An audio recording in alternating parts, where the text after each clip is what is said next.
இந்த முதல்ல கிளச் அழுத்தணுமா இல்லை பிரேக் அழுத்தணுமா, அதை நம்ம வேகமாக போய் முதல்ல என்ன செய்யணும், மெதுவாக போகும்போது என்ன செய்யணும், அதாவது வேகமாக போயிட்டு ஆப்ரேட்டிங் முதல்ல என்ன செய்யணும், மெதுவாக போகும்போது என்ன செய்யணும், இது ரெண்டுத்தையும் இப்போ நம்ம பார்க்க போகிறோம். ஓகேவா?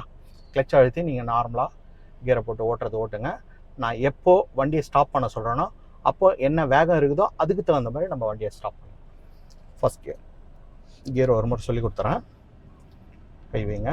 ஃபஸ்ட் தள்ளி மேலே, செகண்ட் லைட்டை அணைச்ச மாதிரி நியூட்ரல் கீழே, தேர்டுக்கு ஜஸ்ட் நியூட்ரல் மேலே, ஃபோர்த்துக்கு நியூட்ரல் கீழே, சென்ட்ரல் நியூட்ரல். ஓகேவா? போடுங்க. ஃபஸ்ட் கையெடுத்து ஸ்டேரிங். இப்போ அந்த கிளச்லேருந்து வர மூவிங் பாயிண்ட் ரொம்ப கவனமாக நோட் பண்ணி எடுங்க. லாங் டிஸ்டன்ஸ் பாருங்கள். உடனே